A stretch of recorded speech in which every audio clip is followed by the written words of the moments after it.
اور حضور صلی اللہ علیہ وسلم کی بے پناہ محبت سمیٹی، بے پناہ محبت، کہ حضور صلی اللہ علیہ وسلم کے بارے میں ہے کہ یوں دعا فرمایا کرتے تھے کہ یا اللہ جو حسین اور حسن سے محبت رکھے تو بھی اسے محبوب رکھ، اور جو ان سے بغض رکھے تو بھی ان سے بغض رکھ، اعلیٰ درجے کی محبت۔ اور فرمایا جیسے یہ حدیث مبارکہ ہے کہ حسن اور حسین سیدہ شباب اہل الجنہ، جنت میں نوجوانوں کے سردار ہیں،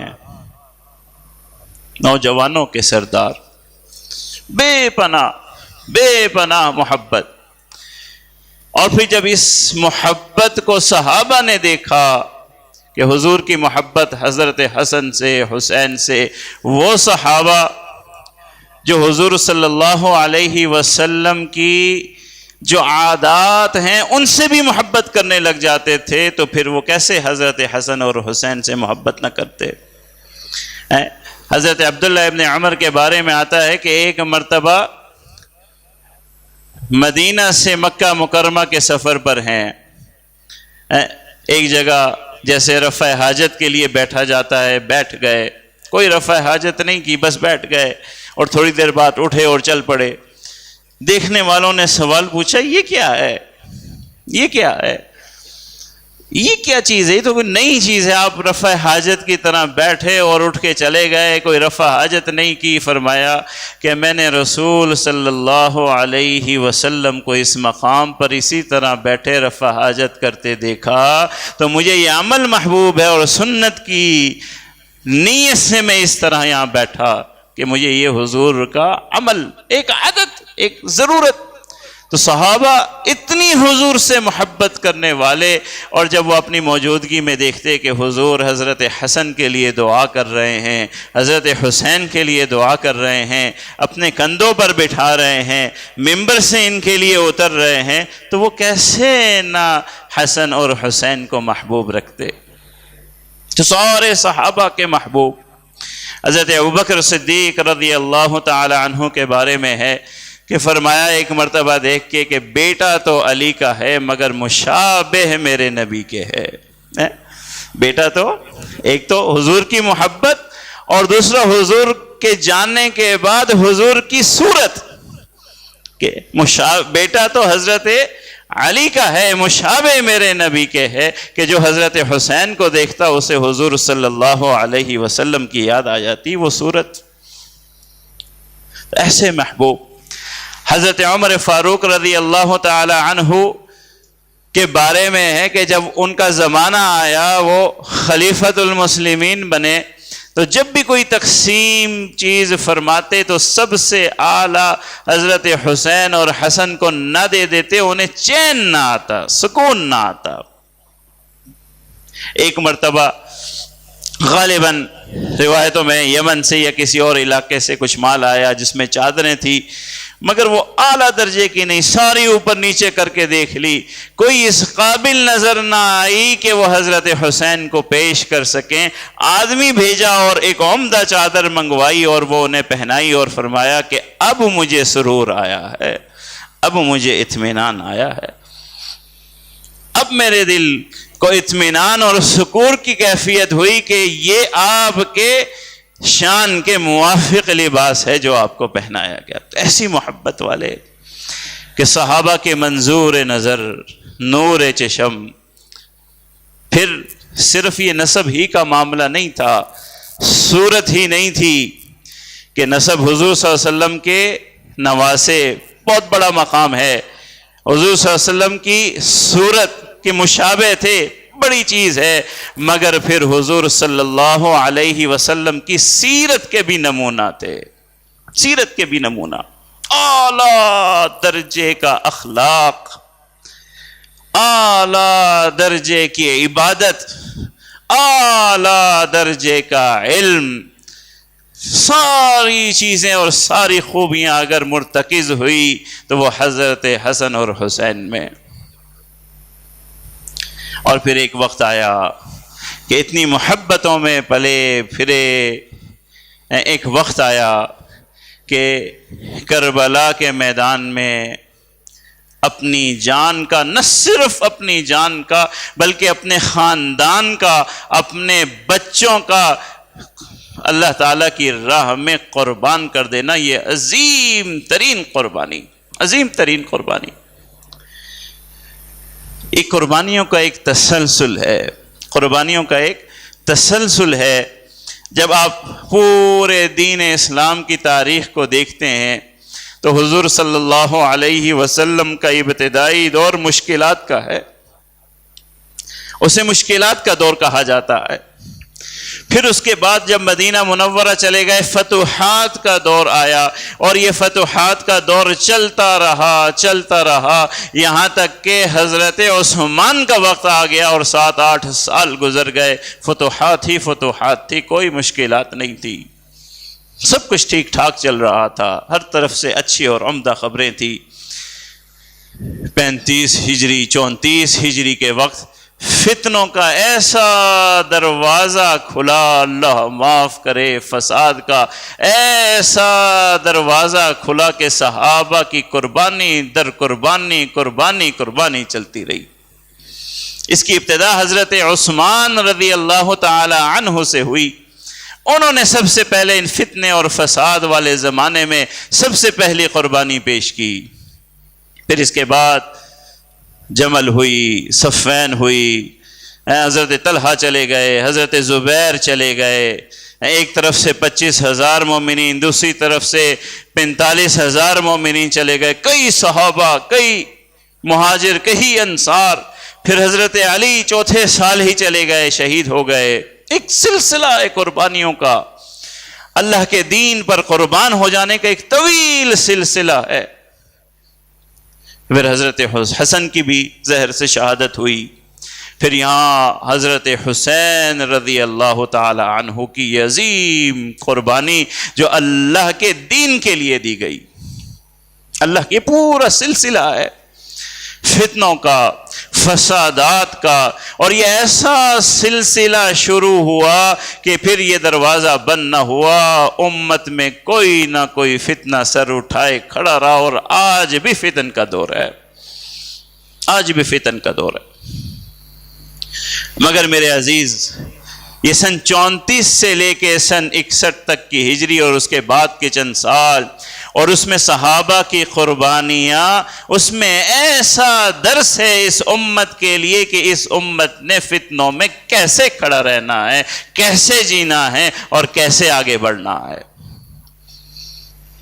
اگر امت مسلمہ ان قربانیوں سے سبق حاصل کرے، ان فتنوں کے دور میں، ان فتنوں میں کھڑے ہوئے صحابہ، حضرت حسین، حضرت عثمان جس ثابت قدمی سے کھڑے رہے، کن نظریات سے کھڑے رہے، کن احتیاط سے کھڑے رہے، اگر یہ تعلیم اور درس حاصل کر لے تو امت بڑے سے بڑے فتنے کا مقابلہ کر سکتی ہے۔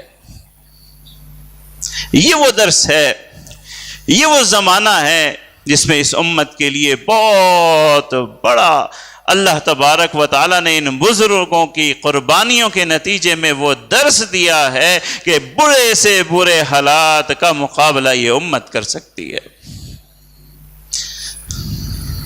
جو قربانی حضرت حسین، حضرت عثمان رضی اللہ تعالی عنہ کے زمانے سے شروع ہوئی، آج جب یہ واقعات پڑھتے ہیں ہمارے وہ بچے جو خلافت کو نہیں جانتے، جو نظام کو نہیں جانتے، جو حالات کو نہیں جانتے، ان کے ذہنوں میں سوال پیدا ہوتا ہے، کبھی کوئی کر دیتا ہے، کوئی ذہن میں رکھ جاتا ہے کہ انہیں ایسا لگتا ہے کہ شاید کہ یہ کوئی حکومت کا جھگڑا تھا، یہ حکومت کی لڑائی تھی، یہ پاور کا جھگڑا تھا، یہ نظام حکومت اپنے ہاتھ میں لینے کا جھگڑا تھا۔ میرے عزیز، یہ ان ذہنوں کا سوال ہے جو خلافت کو جانتے ہی نہیں، جو نظام خلافت کو نہیں جانتے، جو یہ صحابہ تھے، جو حضرت عمر تھے، جو حضرت عثمان تھے، جو حضرت علی تھے، یہ جو خلفاء تھے، حضرت معاویہ تھے، یہ حاکم نہیں تھے، حکمرانی نہیں تھی ان کے ہاتھ میں، یہ ذمہ داریوں کا بوجھ تھا، یہ ذمہ داریاں تھیں، یہ ان کے گلوں میں پڑے ہوئے طوق تھے جو صحابہ بھاگا کرتے تھے ان ذمہ داریوں کے بوجھ سے۔ یہ آج کل کی حکمرانی نہیں تھی، یہ آج کل کی حکومت نہیں تھی کہ جس کو ذرا بھی حصہ نصیب ہو جائے اس کی جی نسلیں جو ہیں وہ سدھر جائیں۔ یہ ایسی حکمرانی، ہمارے بچے یہ حکومت دیکھتے ہیں، یہ حکمران دیکھتے ہیں تو ان کے ذہنوں میں آتا ہے کہ حکمرانی کی جنگ تھی۔ انہوں نے یہ نہیں دیکھا کہ حضرت عمر ہیں، سفر پہ جا رہے ہیں، اپنے ایک مفتوحہ علاقے میں جا رہے ہیں دورہ کرنے کے لیے، اور بڑی شان و شوکت سے جانا چاہیے۔ اور کیا شان و شوکت ہے، ایک سواری ہے اور ایک خادم ہے، کئی دنوں کا سفر ہے۔ آپ کے حاکم، آپ کے حکمران جو ہمارے بچے دیکھتے ہیں، ان کے تو پروٹوکول کی گاڑیاں ختم ہونے کا نام نہیں لیتی، اور حضرت عمر جب چلتا ہے تو ایک سواری ہے اور ایک خادم ہے، اور حضرت عمر کئی دنوں کے سفر پہ جا رہے ہیں۔ اور جا کیسے جا رہے ہیں؟ جا ایسے رہے ہیں کہ خادم کو کہا ہے کہ 4 میل تو سوار ہوگا، میں پیدل چلوں گا، پھر 4 میل میں سوار ہوں گا، تو پیدل چلے گا۔ حاکم چل رہا ہے، یہ حکومت ہے جس کے لیے لڑائی ہو؟ کیا ہے اس حکومت میں؟ اسے پانے کے لیے کوئی جھگڑے گا کہ خادم کی لگام پکڑے حاکم چل رہا ہے، شہر کا دروازہ آ گیا ہے، سامنے جھوپڑ آ گیا ہے، پانی ہے، کیچڑ ہے، حضرت عمر اتر گئے۔ یہ نہیں کہا کہ میرے کپڑے ہوں گے گندے، چل اب خادم تو اتر جا یار، نیچے کیچڑ ہے۔ بولا میرا نمبر ہے نا، میرا حق ہے، میں نے چلنا ہے۔ اتر گئے، چلے گئے۔ یہ ہے حاکم، یہ ہے خلافت کہ حضرت ایک صحابی ہے رسول صلی اللہ علیہ وسلم، فاتح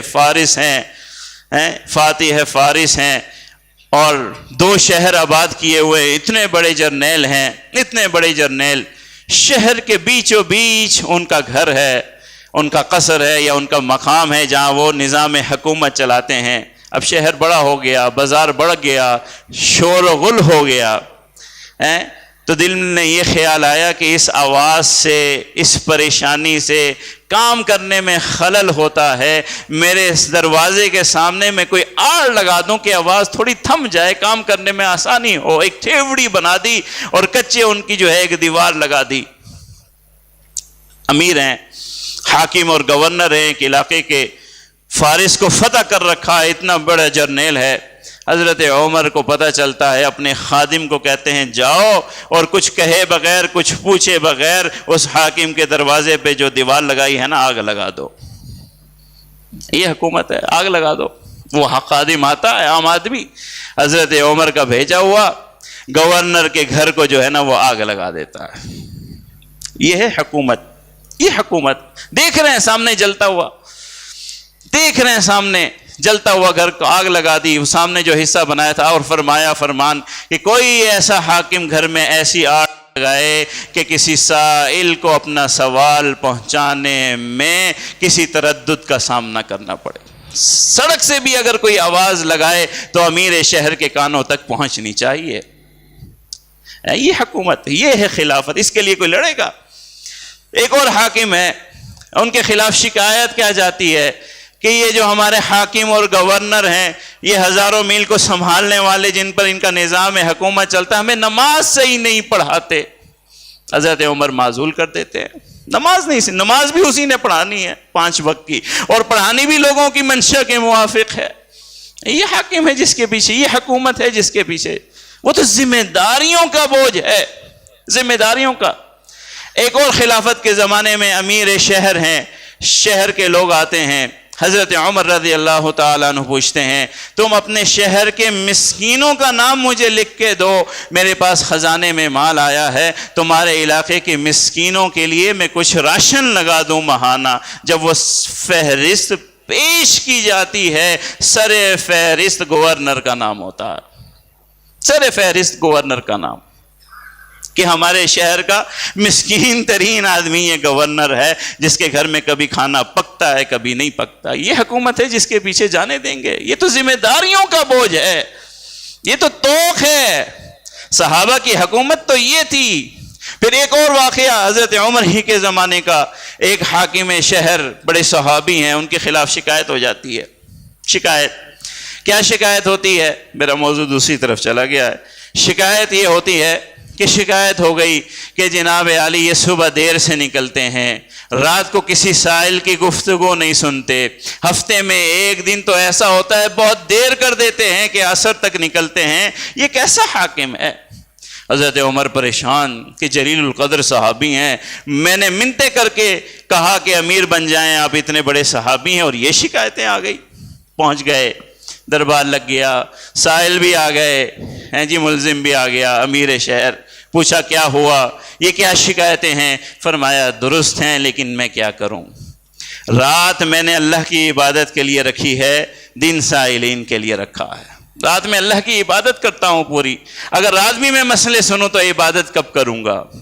صبح جو دیر سے نکلتا ہوں میرے گھر میں خادم نہیں ہے، گھر والوں کے ساتھ گھر کا کام کاج کرتا ہوں، صفائی کرتا ہوں، گھر کے اور کام کاج میں ہاتھ بڑھاتا ہوں، گھر میں کوئی خادم نہیں ہے، کوئی خدمت کرنے والا نہیں ہے، اس لیے دیر ہو جاتی ہے، اور کیا کروں میں؟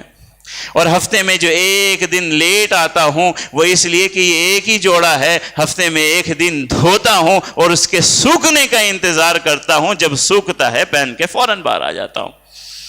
یہ وہ حکومت ہے جس کے لیے جانے لیں گے؟ خلافت تو الگ چیز ہے۔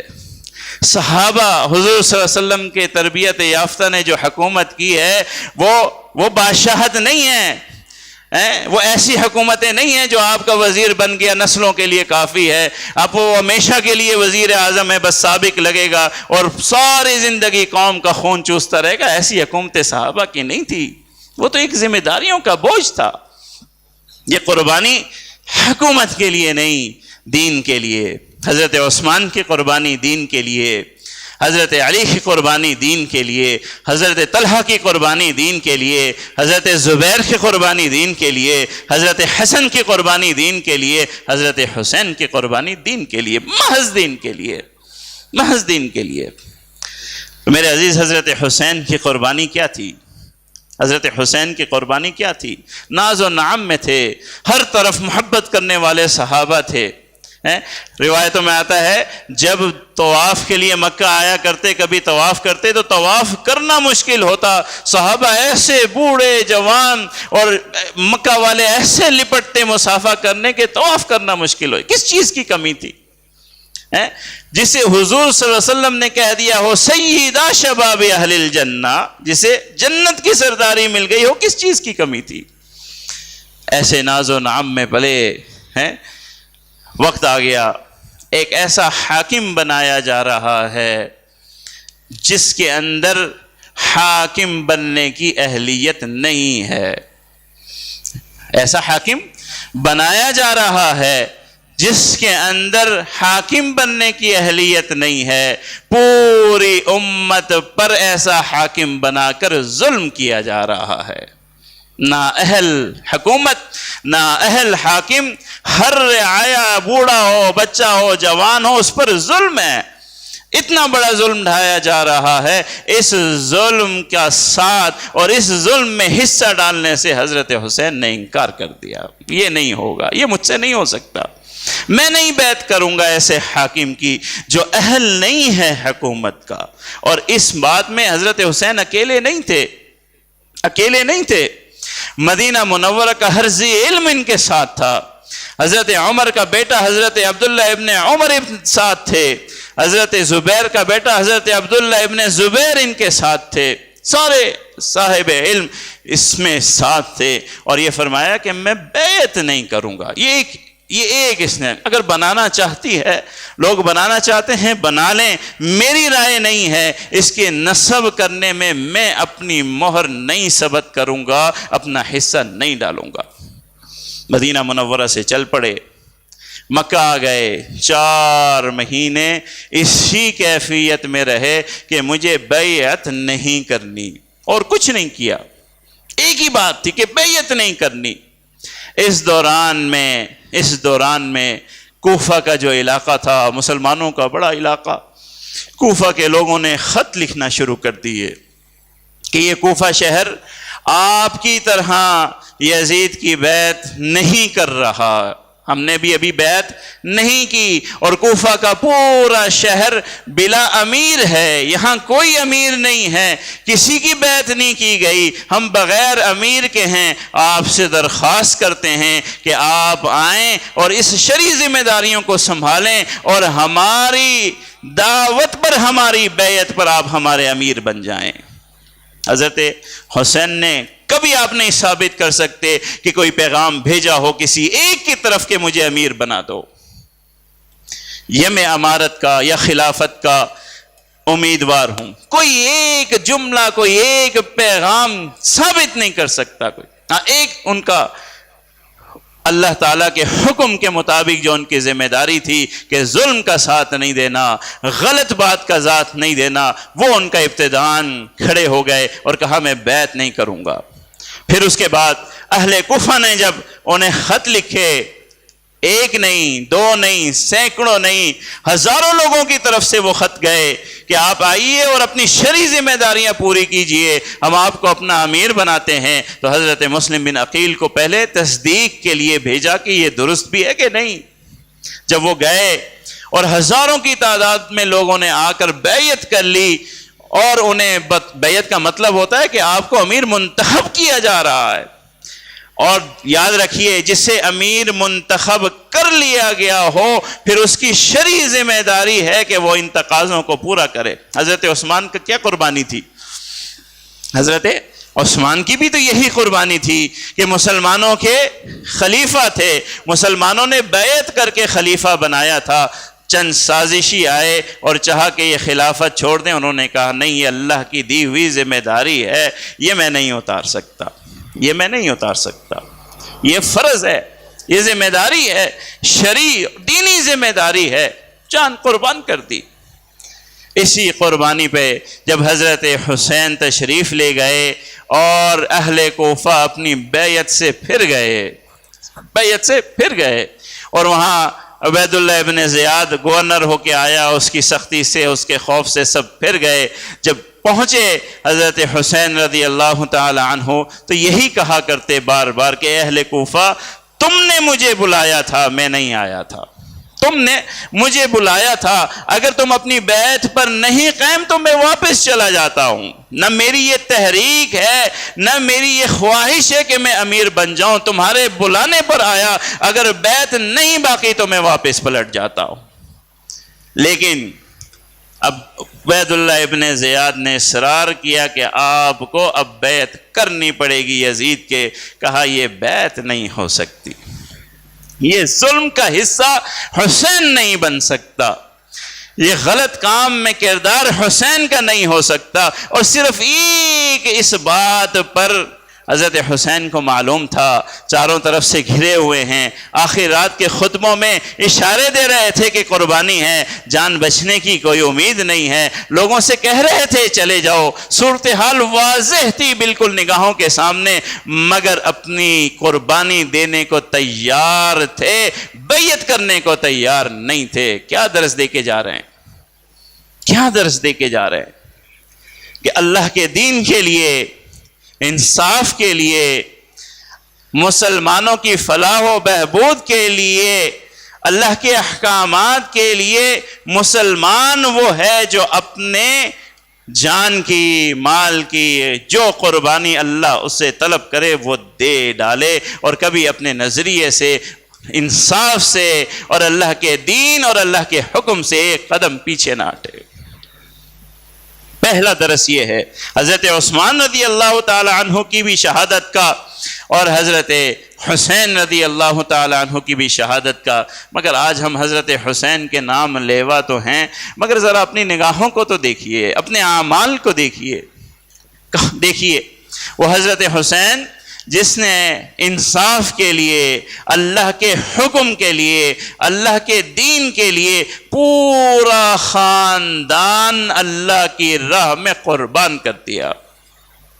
قربانی تو دیکھیے، نہیں سوچا کہ یہ جنگل ہے، چاروں طرف یہ لوگ ہیں، میرے ساتھ خواتین ہیں، میری بیٹیاں ہیں، میری بہنیں ہیں، نہیں سوچا ان کا کیا ہوگا، نہیں سوچا ان بچوں کا کیا ہوگا، نہیں سوچا یہ پورا خاندان ہے، پورا خاندان نبی کا ہے، ان کا کیا ہوگا۔ قربان اللہ نے مانگی ہے، قربانی دے دی۔ آج ہماری کیفیت کیا ہے؟ حضرت حسین کے نام لیوا تو ہیں، مگر کس منہ سے؟ کس منہ سے؟ کہ اللہ کے حکموں کو، اللہ تبارک و تعالیٰ کے حکموں کو، حضور صلی اللہ علیہ وسلم کی تعلیمات کو اپنے ذرہ ذرہ مفادات کے آگے ختم کر ڈالتے ہیں، تباہ و برباد کر ڈالتے ہیں۔ کون ہے ہم میں سے جو آج اللہ کے احکامات کے لیے قربانیاں دیتا ہے؟ کون ہے آج ہم میں سے جو اللہ تبارک و تعالیٰ کے دین کے لیے قربانی اور بوجھ اٹھاتا ہے کہ مجھے یہ دین کا کام کرنا ہے؟ کون ہے ہم میں سے جو اب مسلمانوں کے لیے، ان کی فلاح و بہبود کے لیے اپنا وقت دیتا ہے، اپنا مال دیتا ہے، قربانیاں دیتا ہے، اپنے بچوں کے عیش و آرام کو چھوڑتا ہے کہ مسلمانوں کو راحت ہو جائے؟ کون ہے؟ تو میرے عزیز، نام لینے سے کچھ نہیں ہوتا، آنسو بہانے سے کچھ نہیں ہوتا، نعرے لگانے سے کچھ نہیں ہوتا۔ جب یہ قافلہ آ رہا تھا کوفہ کے اندر، تو اب اہل کوفہ رونے لگے، سر ہی سر ہے، بے حرمتی کی ہوئی لاشیں ہیں، حضور صلی اللہ علیہ وسلم کے گھر کی خواتین ہیں، رونے کی آواز آ رہی ہے۔